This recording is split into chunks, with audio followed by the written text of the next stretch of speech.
téléspectateurs, bonjour. Vous êtes sur la DSN TV, la télévision de la diaspora et du Sénégal et de l'extérieur, dans l'émission Sous l'arbre à palabres, Esprit sans frontières, pour le monde en partage. Soyez les bienvenus dans cette émission aujourd'hui où mon invité, comment d'ailleurs le définir, mon invité? Commençons par son nom. Il s'appelle Pape Bakary Sissoko. Pape Bakary Sissoko, j'aime toujours le qualifier comme un homme polyphonique, c'est-à-dire comme quelqu'un qui produit plusieurs sons, plusieurs tonalités, plusieurs musicalités. C'est un homme pluriel. Un homme pluriel parce qu'il touche un peu, non pas à tout, mais à beaucoup de choses. Pape Bakary Sissoko est philosophe, il est conférencier, il est formateur, il est animateur interculturel. En parenthèse, il est aussi un adepte des arts martiaux. Il ne faut jamais oublier ça. Et Pape a cette dimension aussi d'être un très grand voyageur. Chaque fois, je dis qu'il est dans cette liberté de l'errance. Et cette liberté de l'errance, tout le monde ne l'a pas. Ce qui fait aussi cette dimension absolument gigantesque de Pape Bakary Sissoko. Et il y a aussi une dimension, d'ailleurs, que je colle à très peu de gens que j'ai rencontrés. Ils sont trois, que je connais très bien, dont Pape Bakary Sissoko. Je les appelle les relationneurs. Pourquoi relationneurs? Parce que Pape a cette faculté extraordinaire, formidable, généreuse, de toujours vouloir mettre en relation des gens qui ont des compétences différentes et surtout dans le but simplement de créer une synergie de toutes ces énergies qui pour lui, qu'il trouve toujours fécondantes. Et donc c'est pour ça qu'aujourd'hui, j'ai invité Pape Bakary Sissoko, qui est un fils d'instituteur, qui est d'une famille d'universitaires sénégalais, et puis aussi qui, dans sa jeunesse, a vécu entre Bignona, Bargny, Dakar, et puis je vous excuse du reste, Pape Bakary Sissoko. Soyez les bienvenus, mon ami, mon frère. Merci beaucoup. Mais qui est Pape Bakary Sissoko? Alors, il est très difficile de parler de soi, mais on va tenter effectivement de... tu as pratiquement tout dit. Je suis franco-sénégalais, plus sénégalais que français. Je suis venu faire mes études de philosophie à l'université de Franche-Comté. J'étais destiné à la Suisse, mais pour des raisons pécuniaires et un manque de bourse. Donc mes amis m'ont dit, bah, viens à Besançon, c'est plus calme. Et quand tu voudras venir nous voir en Suisse, à Genève, tu viendras nous voir. C'est à côté, c'est pas à côté, 2 heures de temps. Absolument. Donc c'est comme ça que je suis venu en France faire mes études. Et après, je suis monté à Paris, fréquenter les plus grands. Parce que je voulais faire partie de ces intellectuels sénégalais qui aiment apprendre aux côtés des meilleurs. Et donc, j'ai fréquenté la société des africanistes qui est au Trocadéro. C'était la crème des crèmes. Il y a c'était là où il y avait Mauss, Guetterlin, tous ces grands ethnologues et sociologues. Pour y entrer, il fallait montrer patte blanche ou avoir des écrits, etc. Et moi, franc-comtois, d'adoption, ben, personne ne me connaissait. Il a fallu que je fasse mes preuves pour qu'ils acceptent effectivement de m'introduire dans ce cercle hautement qualifié des spécialistes des questions africaines. Et voilà, maintenant je suis marié, j'ai 3 enfants superbes. Et ben, on essaye toujours en France de tendre la main, d'écouter, de donner, mais aussi de recevoir, puisque ce qui m'intéresse, moi, dans ma vie, c'est le lien. C'est le partage, c'est cette générosité dont tu parles à chaque fois, Dr Ndongo, parce que, comme le disait Socrate, on est gros de quelque chose, mais on ne peut pas être gros de tout. Donc, il faut avoir une capacité d'écoute, et c'est pourquoi, à chaque fois, je suis en phase avec les gens pour les entendre, et si je peux donner mon grain de sel, je le donne. Et voici, grosso modo, comment je peux me définir? Un polymathe, quelqu'un qui aime bien partager, j'aime les gens, j'aime le savoir. Oui, j'ai un grand défaut, j'aime le savoir. Et puis, je suis un fils d'instituteur. Et voilà ce que je pouvais dire sur ma modeste personne. Justement, tu parles du fait que de tes racines, si on peut dire, de tes sources, et fils d'instituteur. Finalement, qu'est-ce que tes racines t'ont apporté dans la vie? Beaucoup de choses. J'aime beaucoup travailler, je travaille beaucoup sur les notions de valeur.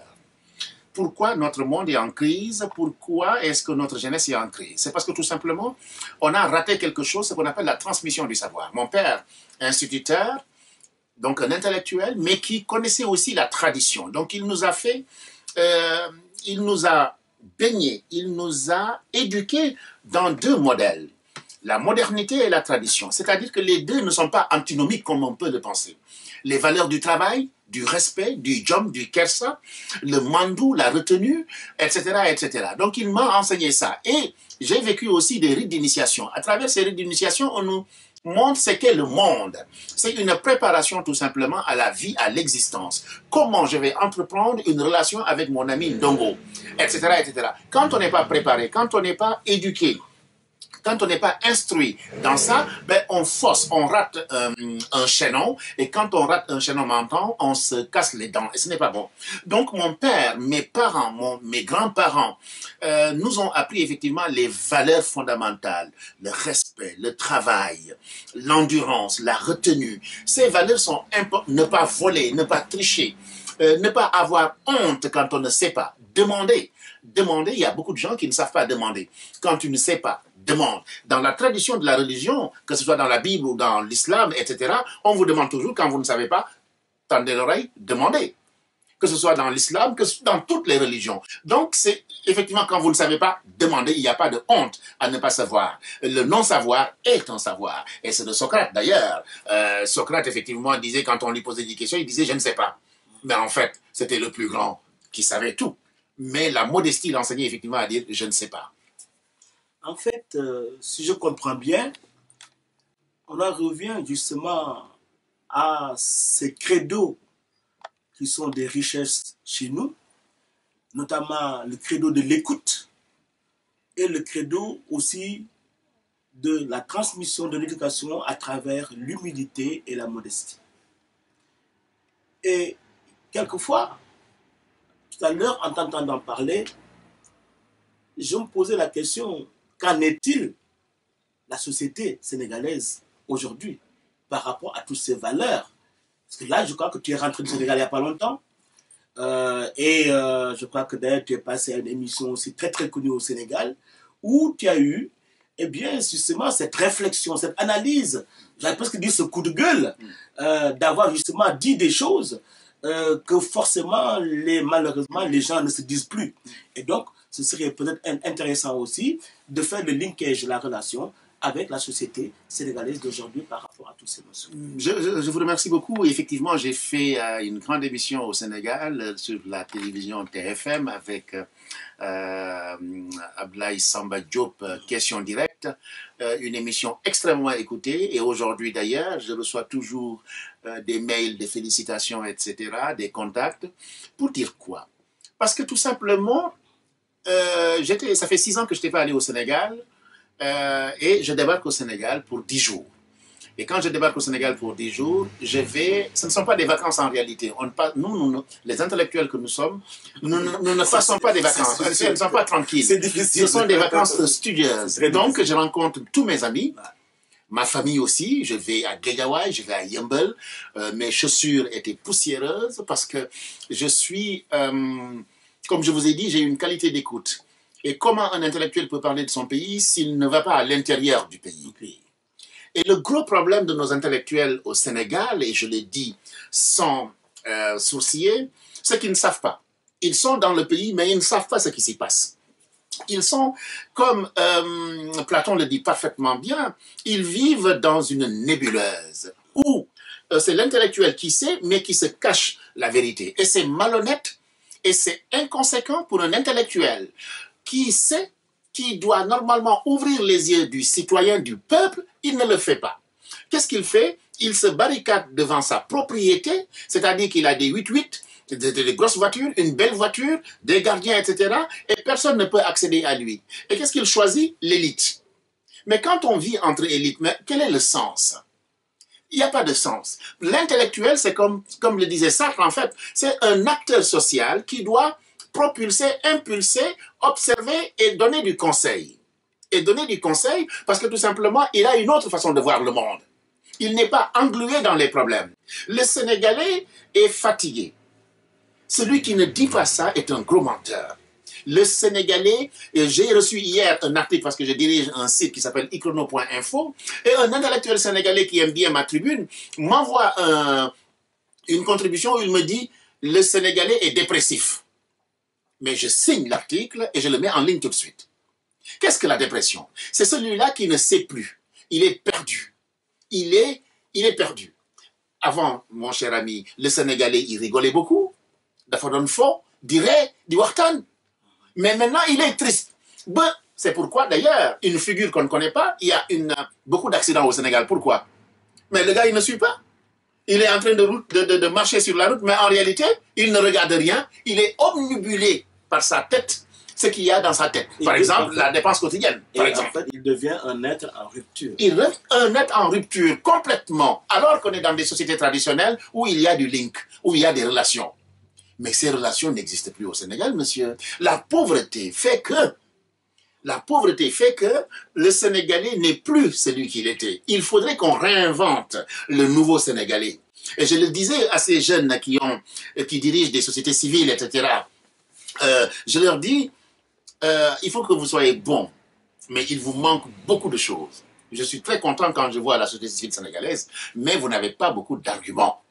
Justement, les arguments, c'est quoi? C'est aller sur le terrain, voir, coopter les gens. Et si vous parlez des problèmes des gens, même celui qui n'a pas fait d'études, il va dire qui la war top. Justement, Pape, tu me tends un peu la perche. Parce que, quelquefois, je me pose la question, je me dis, en fait, est-ce que tu peux vraiment nous dire plus sur, et surtout à qui tu reproches, et ce que tu reproches, par exemple, et à l'État sénégalais? Est-ce que c'est aux Sénégalais eux-mêmes? Est-ce que c'est aux intellectuels sénégalais? Mais quid la société civile? Cette fameuse société civile aussi, dont on parle de temps, est-ce qu'elle remplit aussi son rôle par rapport justement à la quiétude du pays, par rapport au développement durable du pays, par rapport à la démocratie du pays, par rapport à ce qu'on en attend de la vie et non pas de la survie du pays? Il est vrai qu'il faut dire qu'il y a eu des changements dans le Sénégal. Absolument. On a eu des changements au niveau de la santé, il faut le dire. On a eu avec M. Wade la revalorisation des salaires des médecins. J'ai un frère qui est médecin, j'ai beaucoup de sœurs et frères qui sont instituteurs, les salaires étaient bas, on était obligé ici d'envoyer tout le temps de l'argent. À présent, on m'a dit, ça va mieux. Donc, il y a des choses qui avancent. Il y a aussi le problème des routes, ça avance. La santé. La santé, c'est quoi? C'est très simple. Ce sont des choses simples, tout simplement, pour éviter de tomber malade. Donc, ce qu'on appelle la prophylaxie, la prévention. Il y a des choses. La télévision. Il y a des scénettes dans la télévision sénégalaise pour montrer effectivement le mbaran, les manières de vivre des Sénégalais, etc. La corruption, des mœurs, etc., etc. Donc, il y a des petites choses qui marchent, et il faut le dire. Mais, il y a beaucoup de choses qui ne marchent pas. L'État, par exemple. Comment peut-on protéger des gens qui abusent des deniers publics? Moi, qui suis homme politique, qui suis leader, je profite d'une manne d'argent et le pauvre Sénégalais n'a rien. Et qu'est-ce qu'on va dire de ce Sénégalais quand il va voler, quand il va tricher, etc. Donc, ça dit qu'on le met dans une situation délicate où il ne peut pas s'en sortir. Il est chef de famille. C'est la figure dont je parle qui, à des amis sociologues, je leur dis, il faut parler de ça. En général, au Sénégal, vous avez un seul salarié et vous avez 20 personnes en bas. Si le seul salarié là tombe malade, qu'advient-il? La famille s'écroule. Et c'est une catastrophe. Donnons du travail aux jeunes, formons les jeunes, essayons de développer ce qu'on appelle, orientons bien les jeunes depuis la troisième, etc., les formations professionnelles. L'orientation. L'orientation. Extrêmement important. Donc, l'éducation pêche. Regardez, il paraît qu'il y a beaucoup de grèves au Sénégal, etc. C'est à cause d'une grève. Même ces temps-ci, il y a de la violence. C'est à cause de 2 années blanches que je suis venu en France. Sinon, je serais resté au Sénégal. Donc, il y a aussi...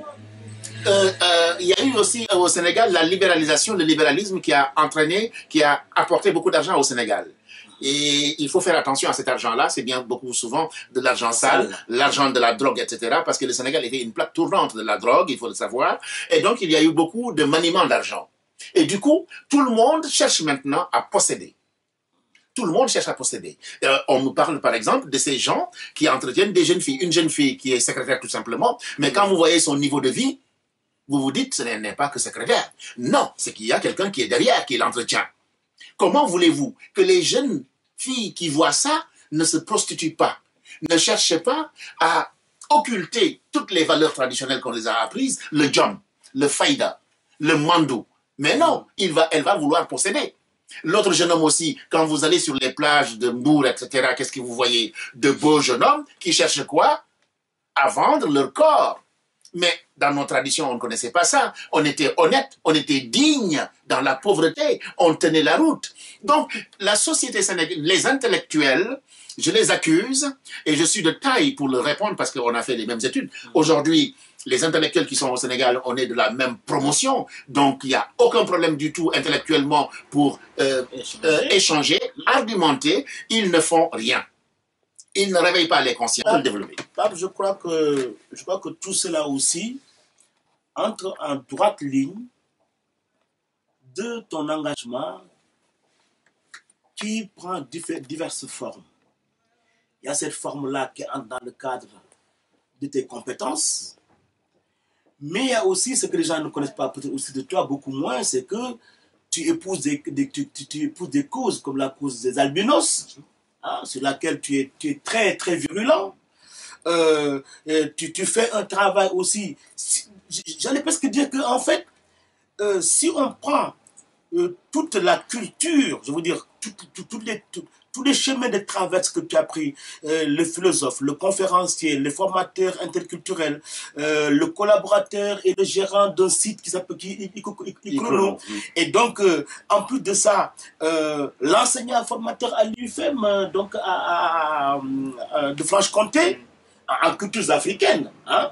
Tout cela, finalement, a amené aussi vers cet engagement d'un individu qui est très éclaté, qui combat avec fougue et passion. On sent quand tu parles que tu es un homme passionné, que tu es un homme fougueux. Justement, je dis chaque fois aux gens, attention, c'est un adepte des arts martiaux. C'est vrai qu'il a le Musuno Kokoro, qu'il est calme, comme de l'eau de roche, mais en même temps aussi, quand il part, sur ces 10 000 chevaux, hein, ce n'est pas les 8 sur lesquels il part lui. C'est pas sur ces 10 000 chevaux. Et là, on sent qu'effectivement, il épouse des combats. Justement, et c'est ces engagements, ces combats que tu mènes, hein, c'est quoi ça aussi? C'est mon père instituteur qui m'a appris ça. Un enseignant traditionnel, mon père, et c'était ce qu'on appelait des notables. À l'époque, l'instituteur, il était ouvert à tout. On venait le solliciter pour tout. Donc très tôt, on a vu des gens passer chez nous. On a vu des savants, on a vu des gens simples, et mon père savait accueillir. Donc, il nous a appris effectivement à être sensible, à être à l'écoute des gens, et à pouvoir partager avec ces gens-là. Et de très tôt, je me suis rendu compte qu'il y avait des gens différents, des noirs qui avaient la peau blanche, des albinos. Et vraiment, je n'avais pas les moyens, mais chaque fois, je savais qu'elle avait besoin d'une crème, je lui donnais une crème. Et jusqu'à présent, on me parle de ça. Et ça ne m'a pas surpris quand j'ai rencontré Bamba, le président des albinos du Sénégal, mais aussi Madame Tank, une Camerounaise albinos ici. On a échangé. Elle m'a sollicité pour faire une conférence.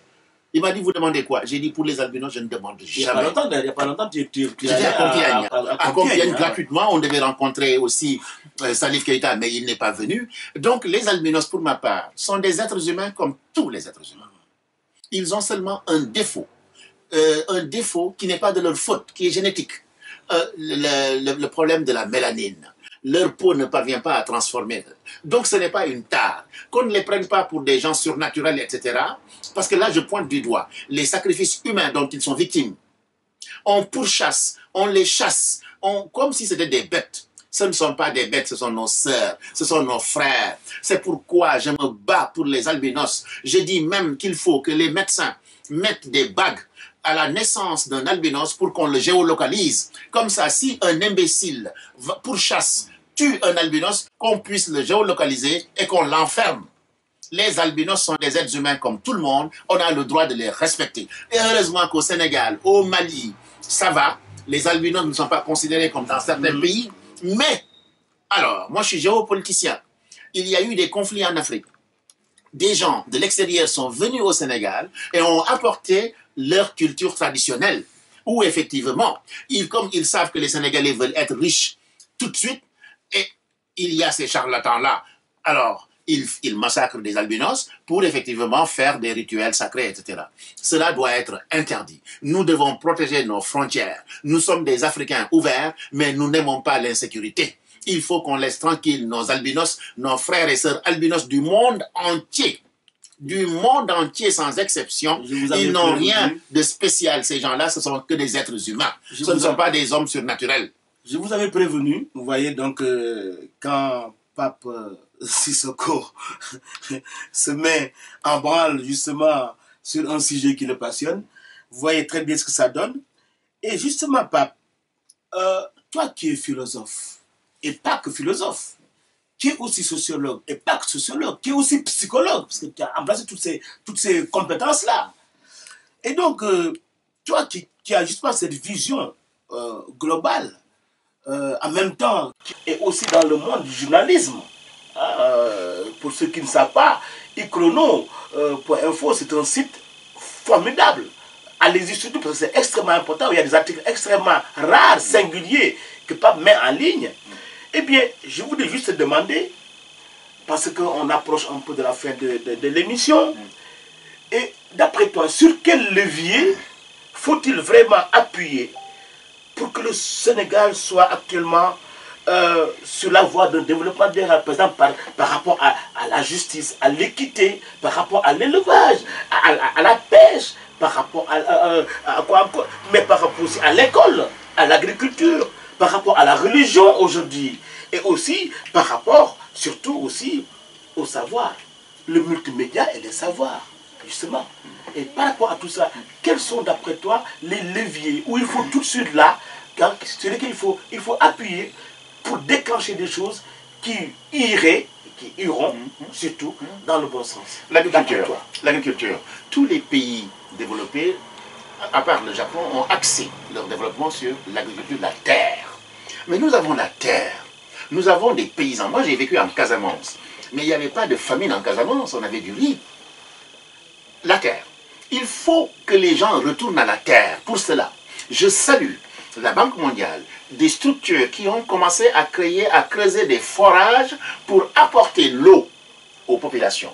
J'ai un ami qui travaille dessus. J'ai découvert ce projet-là au Sénégal lors de mon séjour. Et je dis c'est formidable.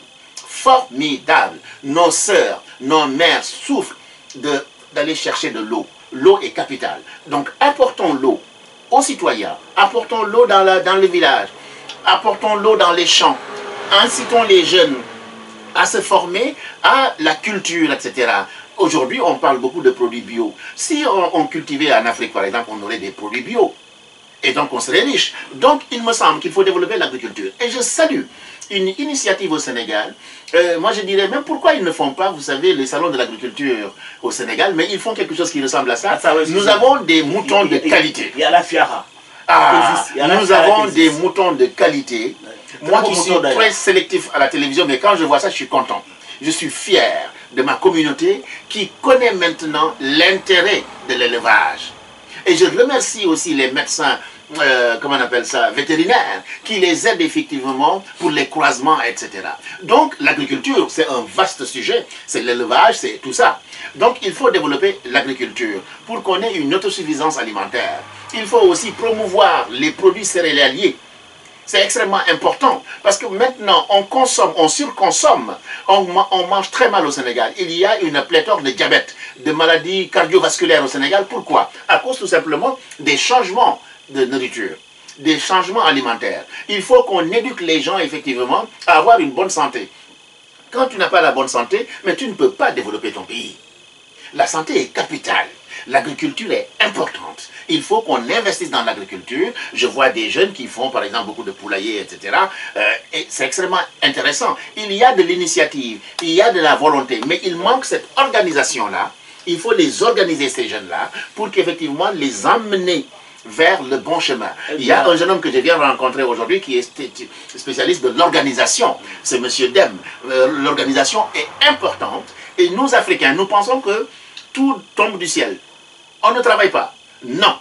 C'est 1 + 1 = 2. Eh bien voilà. Il y a une méthode. Ce sera un peu le dernier mot, le mot de la fin hein, pour notre invité, Pape Bakary Sissoko, donc, avec qui on a voulu parcourir ce chemin, toujours de passion, ce chemin de rationalité, ce chemin d'équité et de justice, ce chemin aussi pour trouver des solutions aux problèmes auxquels sont confrontés son pays et qu'il a toujours chevillé et au cœur et au corps. Et je crois qu'on aura encore des occasions de revoir Pape Sissoko ici, donc à la DSM TV, cette télévision donc, de la diaspora et des Sénégalais de l'extérieur. Merci beaucoup. On en a besoin et merci à tous. Merci beaucoup. Merci.